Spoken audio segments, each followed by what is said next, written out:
les amis, bienvenue dans Pif Paf Poum, l'émission délirante de la bande dessinée. On vous présente les BD qu'on aime, tout en s'amusant. Dans ce numéro, nouvelle série Glénat sur les peintres. Frida Kahlo, balle perdue avec une interview exceptionnelle et Yakuza de Clan, et la rubrique OK en fin d'émission. On commence par une nouvelle série chez Glénat sur les grands peintres. L'occasion pour nous d'accueillir cet art majeur dans l'émission par l'entremise de 3 cadors du pinceau qui vont exécuter une œuvre choisie par le grand critique d'art Jean-Aladin Zboubi. Zbou, bye. Merci. Oui, donc, j'ai choisi un thème antique. Artémis et Chloris, rompant le jeûne. Ah mais voilà! De l'amateur! Il est où le jeune qui doit se faire rompre par les deux hardeuses, là? Plaît-il?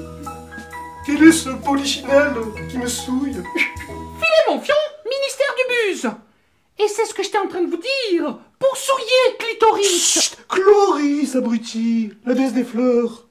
On parle pas des jeunes, on parle du jeune. Orgasmus. Bon, les perruques, on y va, là. On va pas passer 3 heures à faire les mimes. J'ai poney après. Mon Dieu! Le modèle parle! C'est confusant. Ok. Je disais donc les grands peintres chez Glénat avec 3 sorties simultanées sur Goya, Jan van Eyck et Toulouse-Lautrec. Alors pas de panique pour les allergiques à l'acrylique, ce n'est pas du tout une étude laborieuse de la vie et l'œuvre des artistes, mais plutôt l'évocation d'une ambiance traitée de façon passionnante de l'époque où ils ont réalisé certaines de leurs œuvres importantes. Le tome consacré au peintre flamand Van Eyck de Dimitri Johannides et Dominique Hay prend des accents d'intrigue et d'espionnage. Van Eyck étant également émissaire secret du duc de Bourgogne en mission diplomatique. La BD relate principalement l'élaboration du fameux retable appelé l'Adoration de l'agneau mystique qui fut achevé en 1432. Chaque tome finissant avec un dossier, vous apprendrez que les différentes pièces qui composent l'œuvre ont eu un destin extraordinaire. Volées, enlevées par les nazis, restituées, elles sont toujours visibles à la cathédrale Saint-Bavon de Gand en Belgique. A noter qu'un des panneaux, celui appelé les juges intègres, a été volé en 1934 et n'a jamais été retrouvé. Il est depuis remplacé par une copie. Donc, si par hasard vous l'avez chez vous, merci de le rendre en appelant le 06 06 43... Ah, mais ça va pas, c'est mon numéro. Mais non! Ça, c'est du ruse! Un appel à 8 € la minute! Mieux que la CAF! Cavage! Le volume sur Goya d'Olivier Blaise et Benjamin Bauzonnet relate de sa période peinture noire qui débute en 1819 avec la réalisation du fameux Saturne dévorant son enfant sur le mur de la salle à manger de sa maison des environs de Madrid.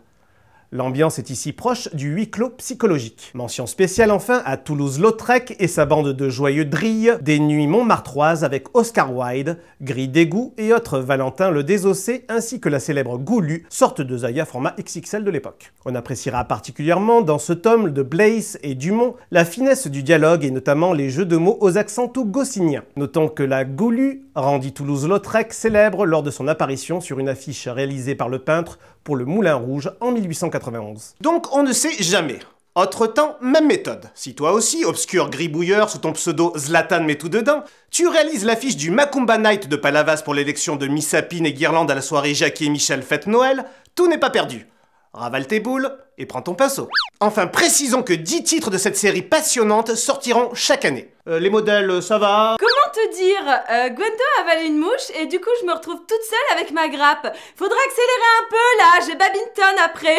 Alors, où en sont nos peintres? Jean-Aladin Zboubi? Zboubaï. Oui, donc, ils ont commencé. Je suis donc en compagnie d'Igor Boratovitch, peintre naturaliste de la cour du Tsar. Monsieur Peluche, artiste abstrait de renommée mondiale. Et Juan Hidargos, peintre à Montmartre. Eric Sioux. Ok, donc vu comme ça sent l'escroquerie totale. Mais je peux me tromper, hein.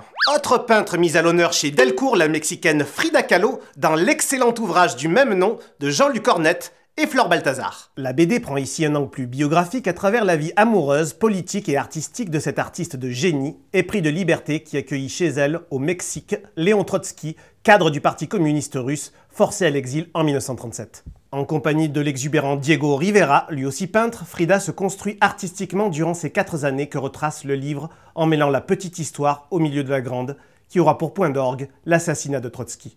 Tout ce petit monde vivra une aventure hors du commun entre passion, fureur politique et sexe débridé.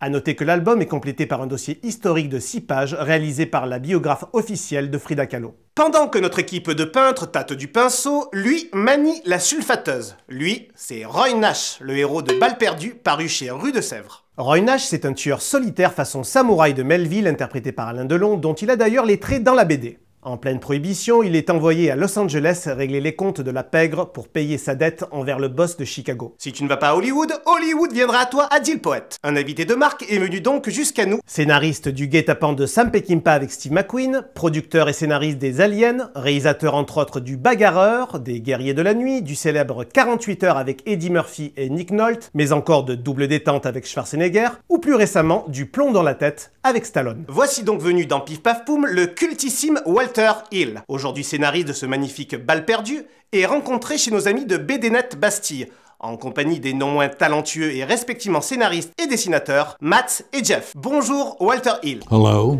On vous connaît principalement pour vos films. Comment et pourquoi avoir fait une BD? Well, I think it's a lifelong passion, really.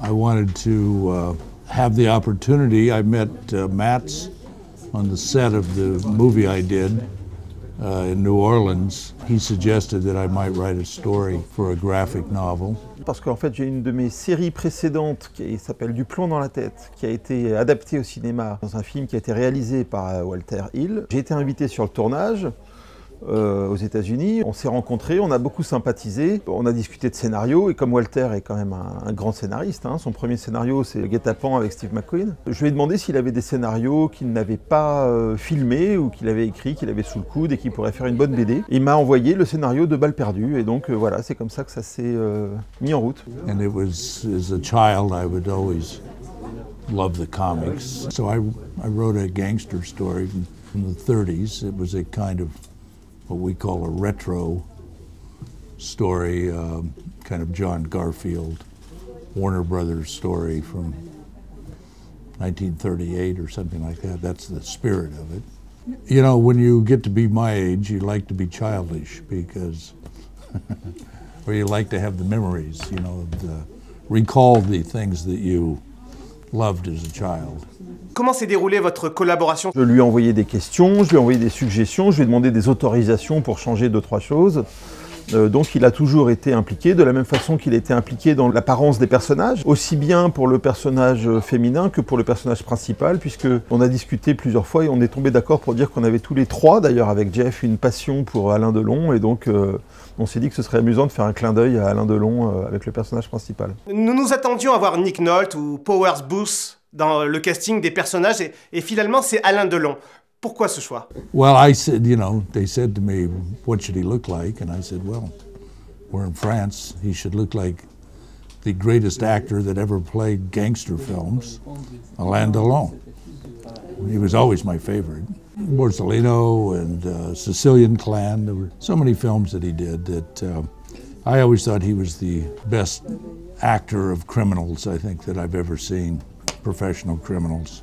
J'ai beaucoup récupéré d'images de lui, notamment des affiches de Borsalino, bien sûr. Je m'en suis inspiré pour certaines cases. Dans un projet où la BD et le cinéma se côtoient de manière aussi proche, as-tu des références cinématographiques? Oui, j'ai pas mal de références cinématographiques, évidemment. J'adore Michael Cimino, par exemple. J'adore le cinéma français, j'aime beaucoup Claude Sautet, par exemple. Et aussi, évidemment, j'adore les films de Walter, notamment... je suis un fan de Johnny Bellegueule, un des films qu'il a tourné avec Mickey Rourke. Qu'est-ce que ça fait de bosser avec ton idole?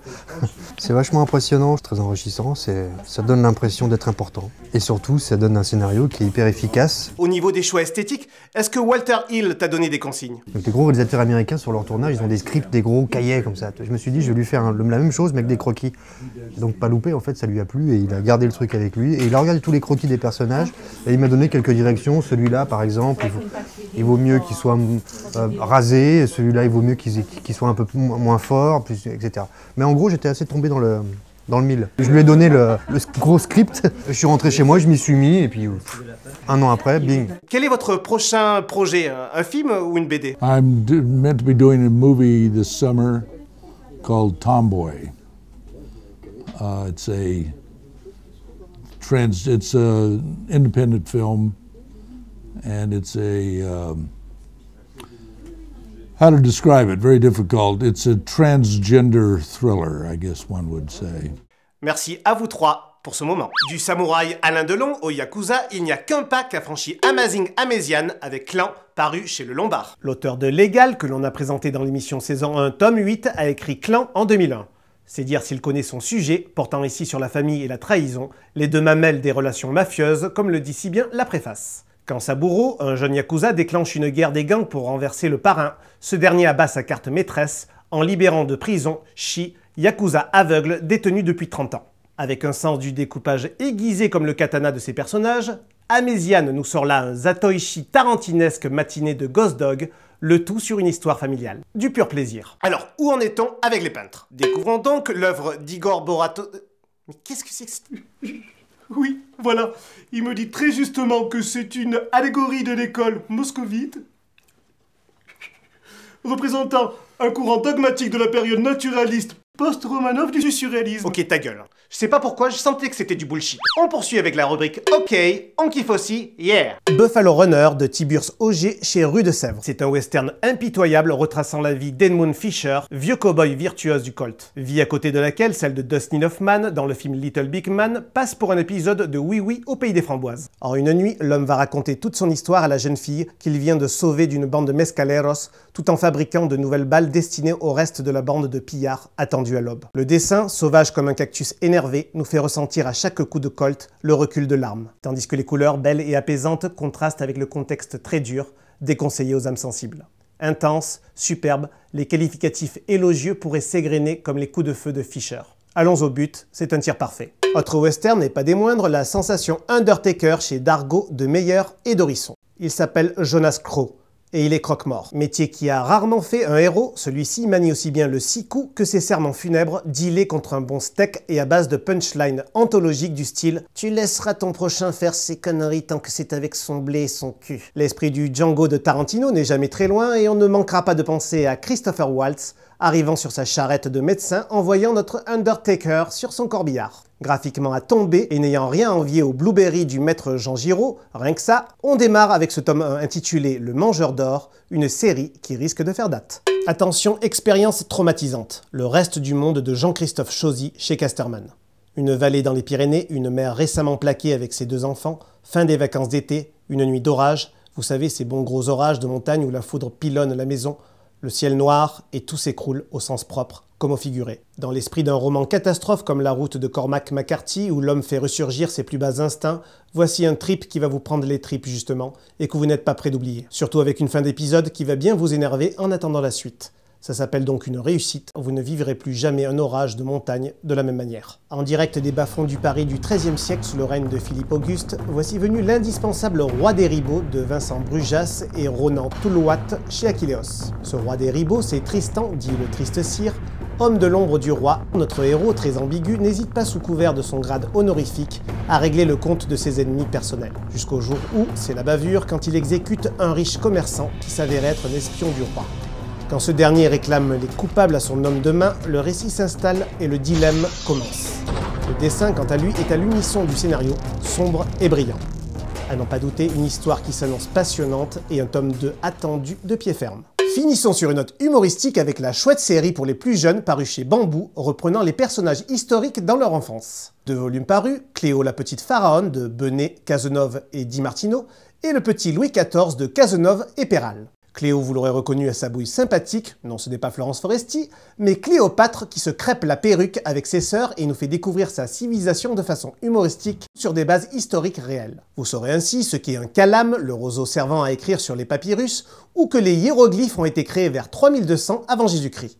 Même principe pour le petit Louis XIV, le tout fini avec un cahier pédagogique. À n'en pas douter, le nouveau must des collèges, mais aussi des parents. Il est parti le Aladdin Boubi là. Donc, on me signale que l'autre génie de la critique est parti vexé. Bon les peintres, on a quoi encore là comme croûte? Il a fait quoi là, Dargos? Allez. Voilà! Ça, c'est un artiste contemporain! Des underboobies! C'est la nouvelle mode sur Instagram! C'est le buzz! Oh mais y a plus rien qui m'étonne. Et l'autre truc machin peluche là, il a peint avec ses poils j'imagine, hein? C'est ça, 3 tâches. Ça résume bien ce que j'ai devant moi. Voilà, pour cette fois-ci c'est fini. À bientôt pour de nouvelles aventures.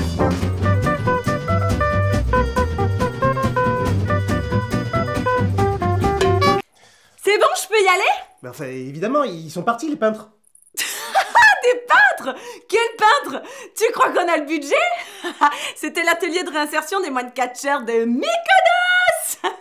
Ils sont en train de remettre les camisoles pour que je puisse sortir parce que j'ai solfège après. Oh là là, je pars.